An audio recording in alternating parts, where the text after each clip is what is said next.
After my husband's funeral, I went to my sister's son's first birthday, where she announced, "My son is your husband's baby.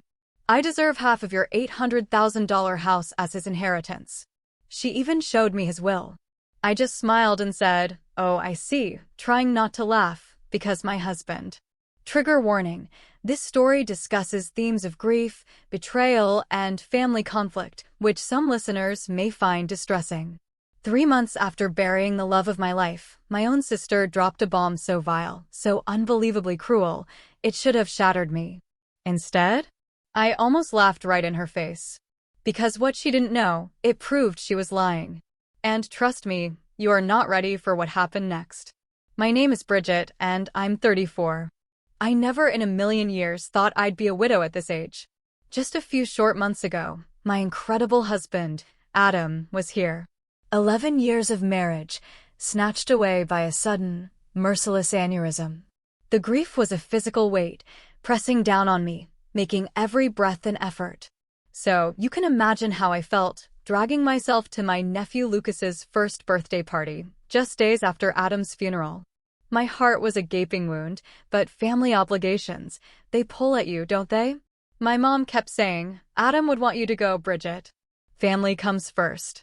I plastered on a smile, the kind that doesn't reach your eyes, and walked into my sister Cassandra's small rental house. The air felt off immediately. Whispers in the kitchen, people falling silent as I passed. My parents, looking completely out of place at a kid's party, seemed relieved to see me, but their eyes held a strange, nervous energy. I put it down to people not knowing how to act around a newly minted widow. No one knew what to say, and honestly, I barely knew how to breathe. After what felt like an eternity, Cassandra emerged, carrying Lucas. She looked different. Almost giddy, in a new dress, her hair freshly highlighted. She placed Lucas in his high chair, grabbed a spoon, and tapped it against her cup. "Thank you all for coming," she began, her voice unusually clear and confident. "This past year has been full of surprises and challenges, and I've been keeping a secret. One I can no longer hide, especially after recent events." A cold dread snaked its way down my spine. My mother, sitting next to me, suddenly became very interested in her shoes. "Lucas," Cassandra announced, her eyes locking onto mine across the yard, "is not Tyler's son. He's Adam's." The world went silent. I heard gasps, felt my father stiffen beside me, but it was all just background noise to the roaring in my ears. My sister, claiming she'd slept with my husband. That Lucas, the baby I'd held and loved, was Adam's child.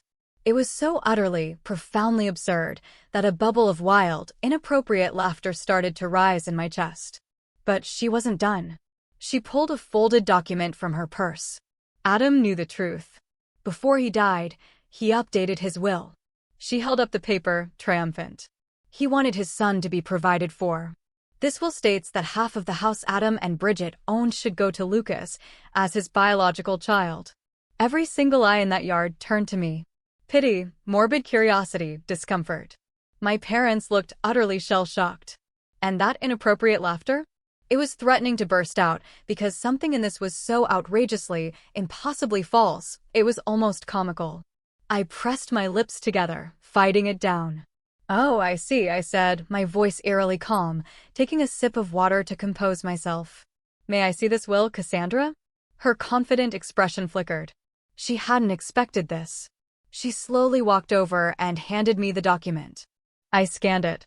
The formal language was all wrong, nothing like Adam's usual precise legal documents. And the signature, it was similar, but a terrible forgery. The connecting stroke between the and D was off. The final flourish, too pronounced. "Thank you for sharing this," I said, handing it back. "I think I need to go now." "That's it?" she asked, bewildered. "You're not going to say anything else?" "Not right now," I replied, grabbing my purse. "This is Lucas's day. We can discuss this privately later." I said goodbye to my shell-shocked parents, promising to call.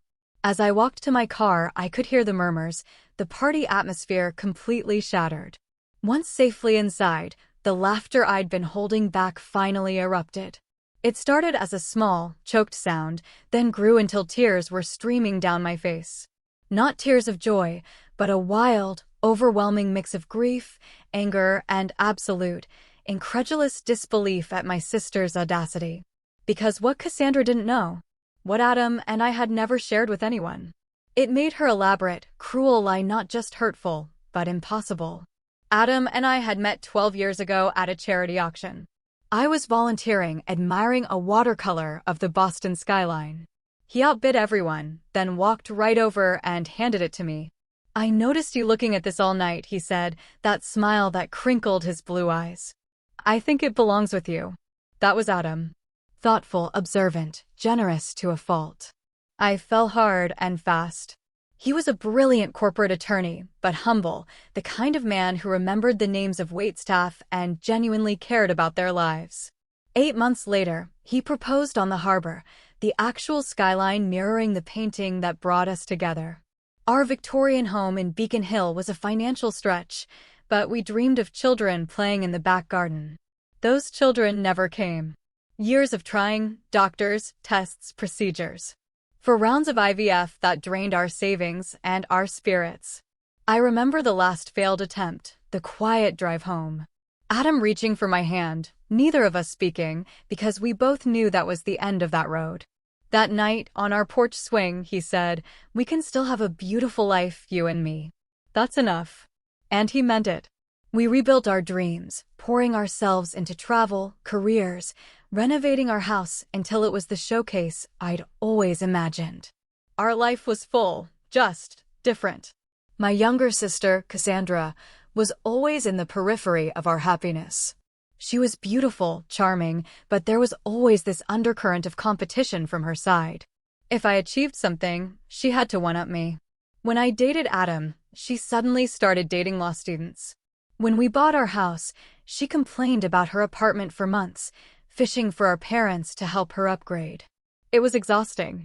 Adam, bless his heart, always encouraged me to maintain the relationship. "She's your only sister, Bridget. Family is important." 2 years ago, Cassandra announced her pregnancy. At Thanksgiving dinner, no less. After all our struggles, our heartbreak, she'd accidentally achieved what we desperately wanted. It stung, of course, but I pushed those feelings down. I wanted to be the best Aunt Lucas could have. When he was born, I was there with flowers and a handmade blanket. Cassandra seemed overwhelmed by motherhood, often calling me in tears. I stepped in, sometimes watching Lucas overnight so she could sleep. Adam, I noticed, maintained a certain distance with Lucas. I just assumed it was painful for him, given our own fertility struggles. I never questioned it. Then came that terrible Tuesday morning. Adam complained of a headache. "Just a migraine," he insisted, kissing me goodbye before an important client meeting. "I'll call you after."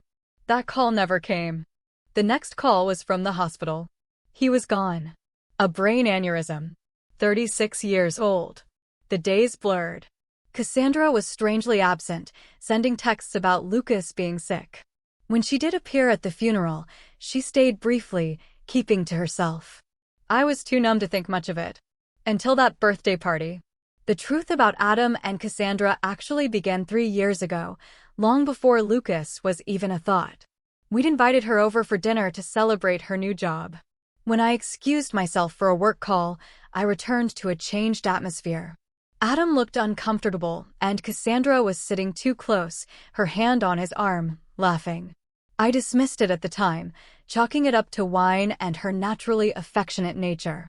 But later that night, Adam was troubled. "There's something I need to tell you," he said.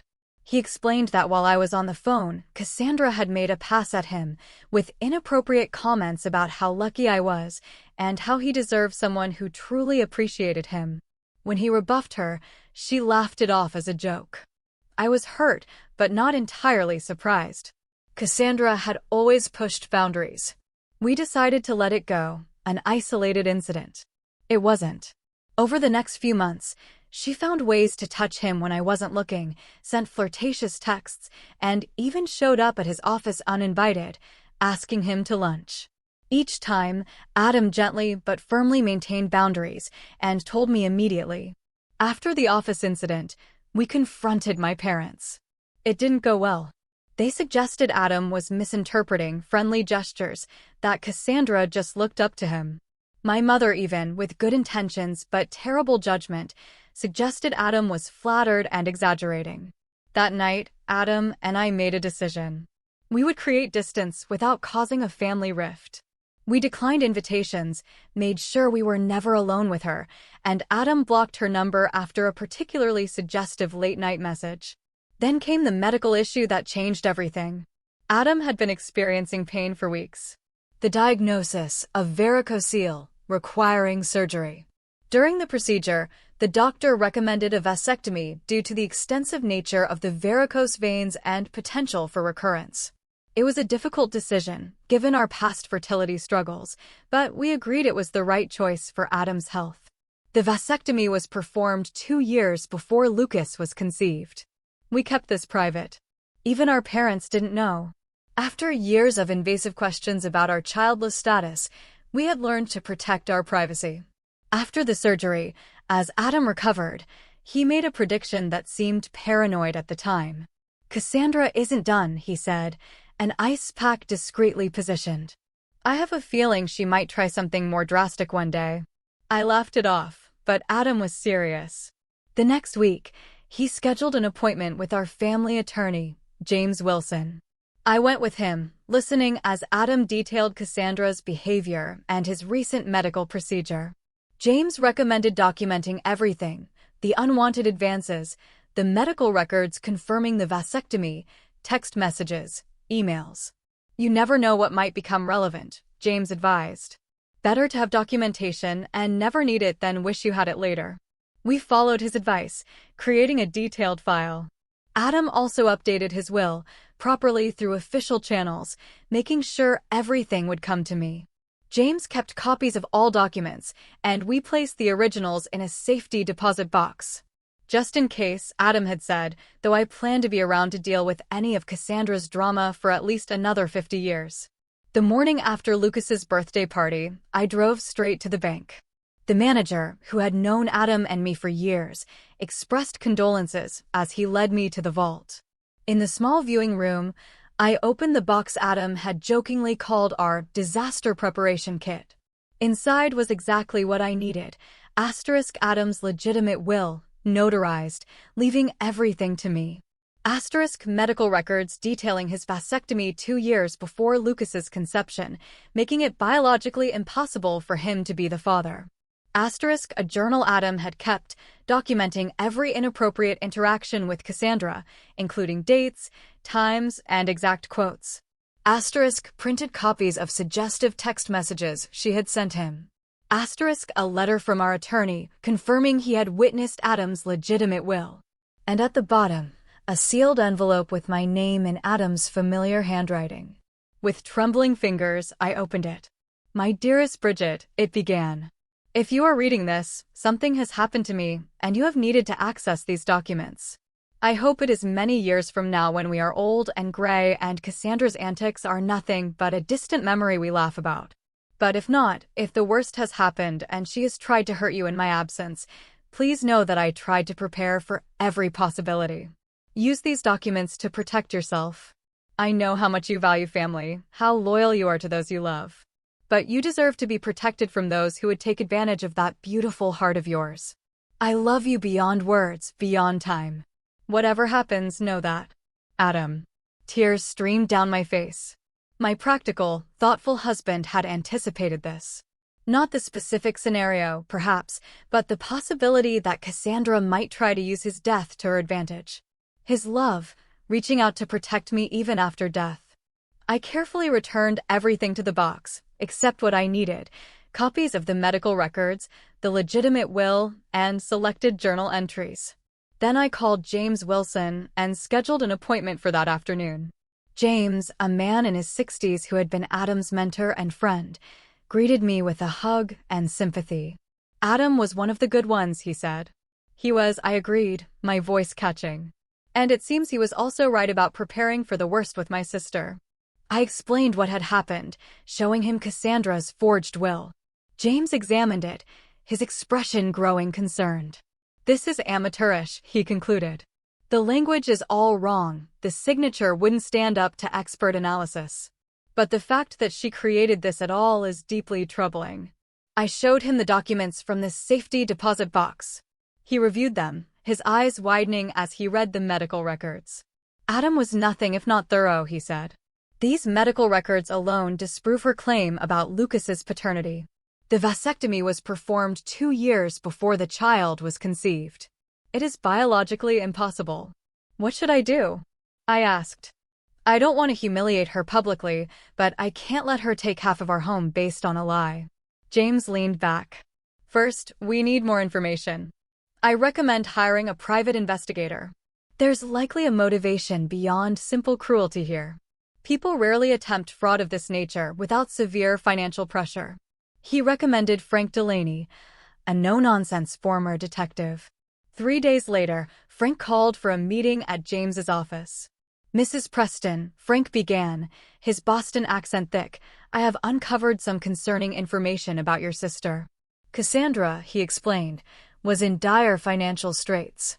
Over $75,000 in debt across credit cards, loans, and medical bills for Lucas, who'd needed surgery for a heart defect shortly after birth.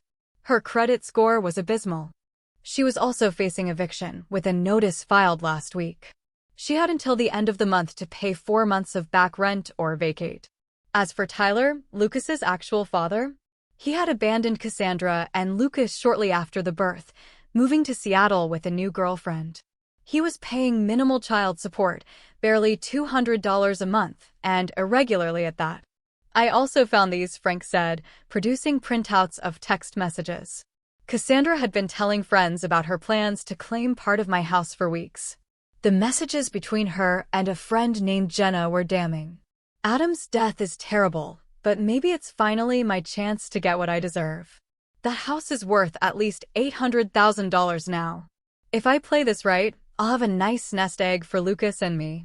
The will is almost ready. My friend Dave is good with Photoshop and found a sample of Adam's signature online from some charity auction. It looks totally legit. Bridget has always been the golden child. Time for me to get my share. She got 11 years with a great guy. The least she can do is share the wealth now that he's gone. I felt physically ill. This wasn't just opportunism, it was premeditated fraud, designed to capitalize on my grief. There's more, Frank added gently. I ran a background check on Tyler Martin. He has a history of domestic violence charges and a warrant out for unpaid child support for another child. He's not someone you'd want around your nephew. I sat in stunned silence. My sister wasn't just desperate. She was willing to destroy Adam's reputation and our marriage to solve her problems. And her choices had put Lucas in a potentially dangerous situation. What do I do with all this? I asked, looking between James and Frank. I can't just expose all of this publicly. Lucas is innocent in all of this. He's still my nephew. James removed his glasses. You have several options, Bridget. We could file charges against Cassandra for attempted fraud and forgery. That would likely result in criminal penalties, possibly jail time. Or, he continued, seeing my distress, we could handle this privately. Confront her with the evidence, require her to retract her claims, and potentially work out an arrangement that protects both you and the child. I left with a heavy heart and a folder full of damning evidence. That evening, I called my therapist, Dr. Laurelchin, for an emergency session. I'm so angry I can barely see straight, I admitted, but Lucas is just a baby. None of this is his fault. And despite everything, Cassandra is still my sister. This pattern of competition and manipulation has existed since childhood, Dr. Chin observed calmly. The current situation is an escalation, not an anomaly. Compassion does not mean allowing yourself to be victimized. You can be kind while still establishing firm boundaries and consequences. After much reflection, I decided on a course of action.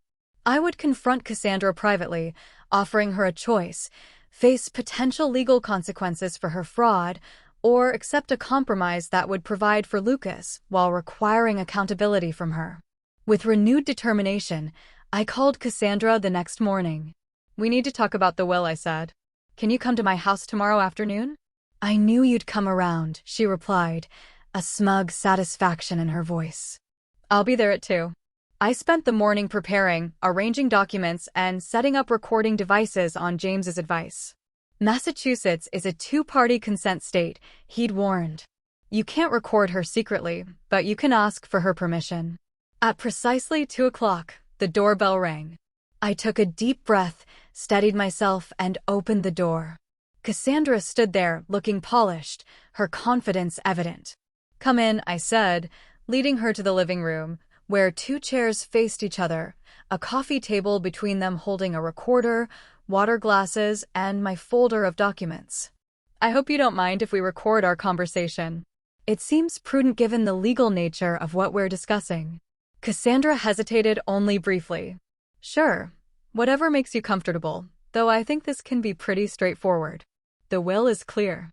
I turned on the recorder, stating the date, time, and confirming her consent. Before we discuss the will, I said, I'd like to understand exactly what you are claiming happened between you and Adam. Cassandra launched into a well-rehearsed story, a secret affair 2 years ago, when Adam and I were supposedly having problems. Meetings at a downtown hotel, Adam confessing his unhappiness, Lucas conceived during these encounters. He always meant to tell you, she said, her eyes wide with practiced sincerity. But then Lucas was born with a heart condition, and he didn't want to add stress. He promised he would provide for his son, though. I listened, without interrupting, noting the inconsistencies. When she finished, I started asking questions. Which hotel? The Mandarin Oriental, she replied quickly. What room? She faltered. It was on a high floor. I don't recall the exact number. What days of the week? Tuesdays? Sometimes Thursdays. When he told you he was working late, what did Adam typically order from room service? What side of the bed did he prefer? Did he shower before or after? Details only someone truly intimate with Adam would know. Cassandra grew increasingly flustered. Why does any of this matter? She finally snapped. The point is Lucas is Adam's son, and the will proves Adam wanted to provide for him. Actually, I said calmly, opening my folder, both of those claims are demonstrably false. I placed the medical records on the table. 2 years before Lucas was conceived, Adam had a vasectomy following surgery for a varicocele. It was completely successful, confirmed by follow-up tests. It was physically impossible for him to father a child after that procedure. Cassandra's face drained of color. She picked up the records, scanning the clinical language. These could be faked, she said weakly. They're not, I replied. And Adam's doctor is prepared to testify to their authenticity if necessary. But that's just the beginning. Next, I produced Adam's legitimate will. This is Adam's actual will, prepared by James Wilson and witnessed by 2 partners at his firm. As you can see, it leaves everything to me, with no mention of Lucas. Cassandra's confidence was visibly crumbling, but she attempted to rally. He must have changed it after this was drawn up. The will I have is more recent. The will you have, I said evenly, is a forgery. A poor one, I might add. James has already identified multiple legal inconsistencies, and the signature is clearly fake. Creating a fraudulent will is a felony in Massachusetts, punishable by up to 5 years in prison. I continued, methodically presenting evidence, Adam's journal documenting her advances, the text messages between her and Jenna, Frank's report detailing her financial troubles, eviction notice, and Tyler's abandonment. We know everything, Cassandra, I said, as she sat in stunned silence. The question now is what happens next. For a long moment, she didn't speak. Then, to my surprise, she began to cry. Not the theatrical tears I'd seen her use to manipulate our parents, but deep, body-racking sobs. I didn't know what else to do, she finally gasped. I'm going to be homeless. Lucas and I will be out on the street in 2 weeks. Tyler left us with nothing. The medical bills just keep coming. I thought if I could just get some money from the house, so you decided to destroy Adam's reputation. I asked, my voice hardening. To tell everyone he cheated on me? To forge legal documents? I was desperate, she shouted, her sadness turning to anger. You have everything. This big house, a successful business, everyone's respect. What do I have? A baby with a heart condition, $75,000 in debt, and an eviction notice. You try making good decisions in that situation. Her outburst hung in the air. The raw honesty of it, stripped of manipulation, reached something in me. Not forgiveness, not yet, but perhaps understanding. Lucas is Tyler's son, isn't he? I asked, more gently. She nodded, wiping her eyes. Yes. Adam never touched me. Not like that. I did try with him years ago. He always shut me down immediately. He was annoyingly loyal to you. And the will. My friend Dave helped me create it. He does graphic design and thought it would be easy to fake a signature. I was going to use it to pressure you into giving me money. I never thought you would actually look into it so thoroughly. I turned off the recorder and sat back, considering my next move. Cassandra watched me nervously. I could press charges, I said finally. What you did was illegal, not to mention cruel and calculated. She nodded miserably. But that would hurt Lucas, I continued. And despite everything, he is my nephew. I love him. I leaned forward, making sure she looked at me. So, here's what's going to happen. You are going to tell everyone the truth, that you lied about the affair, that Lucas is not Adam's son, and that you forged the will.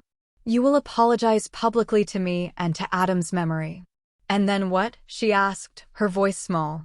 We'll still be evicted. I'm not finished, I said. In exchange for your full confession and a legal agreement never to attempt anything like this again, I will help you and Lucas. Not by giving you half my house, but by setting up a trust fund for Lucas's education and medical needs, and helping you find stable housing. Her eyes widened. Why would you do that after what I did? Not for you, I said honestly. For Lucas. And because Adam would want me to help his nephew, even if that nephew's mother tried to destroy his reputation. There will be conditions, I continued. You will enter therapy and financial counseling. You will maintain steady employment, and you will allow me to be part of Lucas's life to ensure he is properly cared for. If you violate any of these conditions, the support stops immediately. Cassandra was quiet for a long moment. I don't deserve your help. No, I agreed, you don't. But Lucas deserves a stable home and medical care, and I deserve to have my husband's memory untarnished. This solution gives us both what we need. After further discussion, Cassandra agreed to my terms. We would meet with James the next day to formalize the agreement, and she would make her public confession at a family dinner the following weekend. As I showed her out, she paused at the door. I really am sorry, Bridget. I've been jealous of you my whole life. Everything always seemed to come so easily to you. Nothing about my life has been easy, I replied. You just never bothered to look past the surface. Maybe it's time you started. The family dinner I arranged for Saturday evening was tense. My parents arrived early, my mother bringing her signature lasagna. I don't know what this is about, she said, but Cassandra has been calling us in tears, saying you're forcing her to come to some sort of family meeting. Just wait until everyone is here, I replied. This needs to be addressed once, with everyone present. By 7, we were all seated around my dining room table, my parents, Cassandra, without Lucas, and me. A small recorder sat in the center of the table. Thank you all for coming, I began, after explaining the recording. I have asked Cassandra to share some important information with you. My sister looked pale, uncomfortable. She stared down at her plate as she spoke. I lied about Lucas being Adam's son, she said, her voice barely above a whisper. Adam and I never had an affair. Lucas is Tyler's child, and I forged the will I showed at the birthday party. My parents stared at her in shock. But why would you do such a thing? My father demanded. Do you have any idea what that claim did to your sister? To Adam's reputation. Cassandra explained her desperate financial situation, her voice gaining strength as she detailed the mounting debts, Tyler's abandonment, and the eviction notice. As she spoke, I saw my mother's expression shift from shock to sympathy. Oh, honey, she said when Cassandra finished. Why didn't you just come to us for help? You didn't need to make up such terrible lies. Would you have given me $400,000? Cassandra asked bluntly.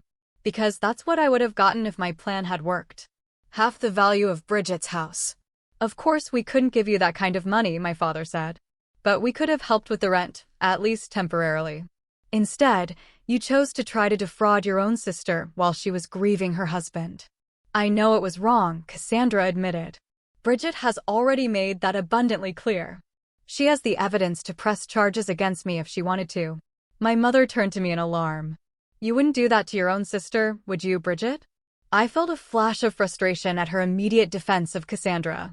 Even now, I said firmly. What she did was not just immoral, but illegal. Forgery and fraud are felonies.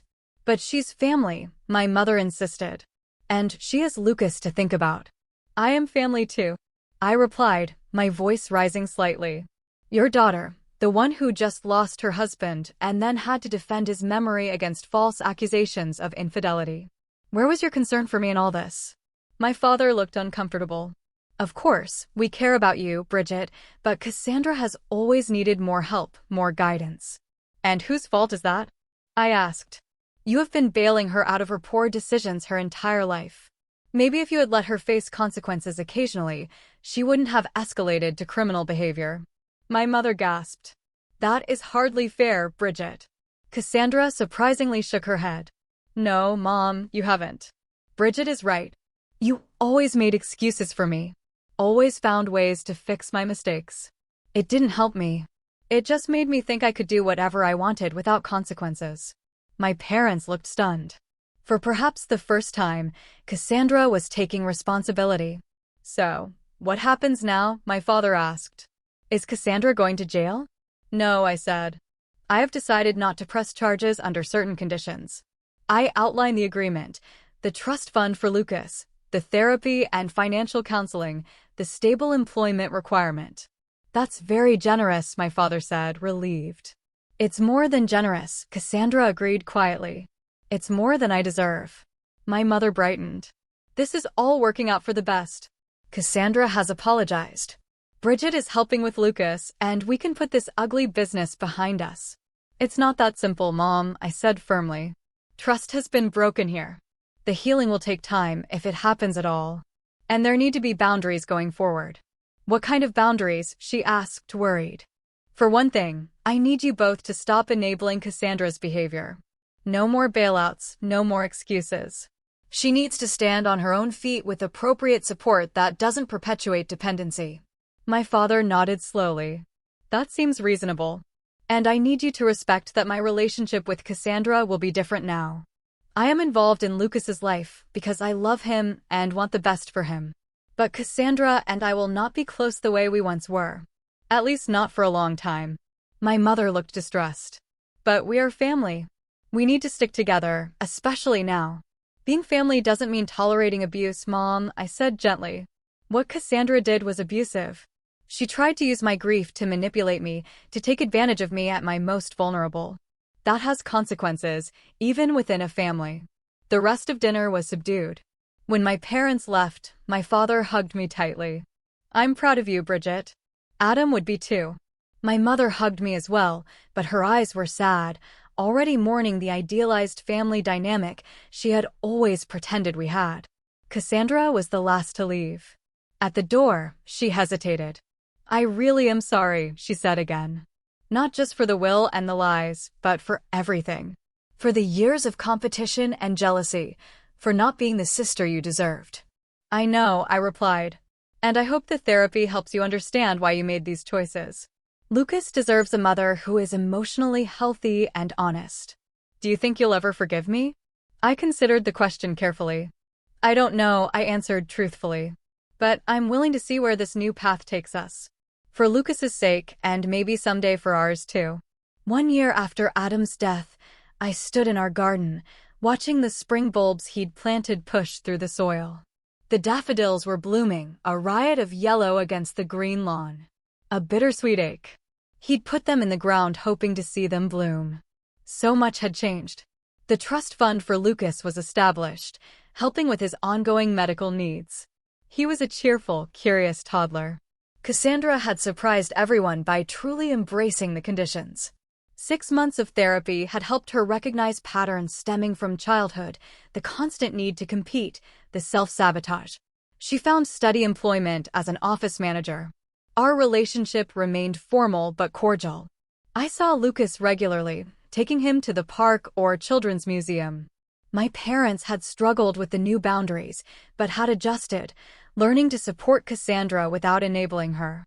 As for me, the grief support group I joined after Adam's death became a lifeline.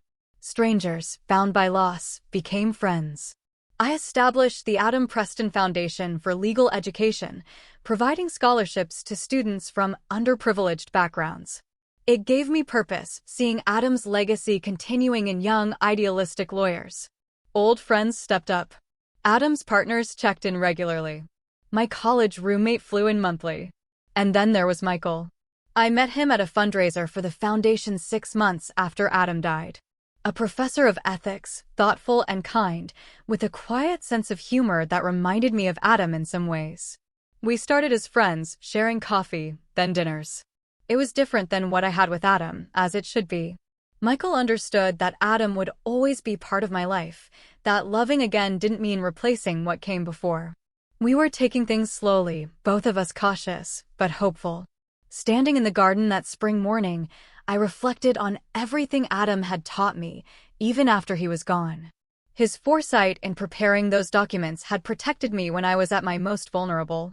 His journal entries had validated my experiences with Cassandra when my own parents tried to dismiss them. His love continued to shield me, even in his absence.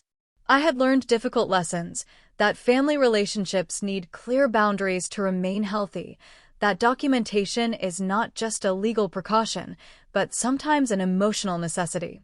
That forgiveness does not have to mean forgetting or allowing harmful patterns to continue. That sometimes the people we expect to protect us are the ones we need protection from. But I had also learned about my own strength.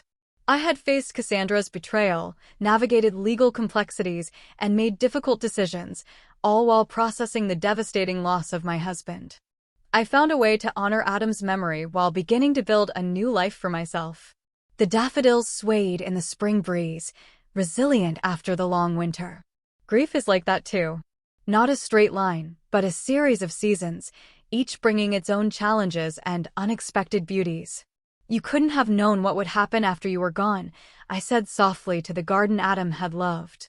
But somehow, you prepared me to face it. And in that way, your love protects me still. I felt a sense of peace that had been absent for so long.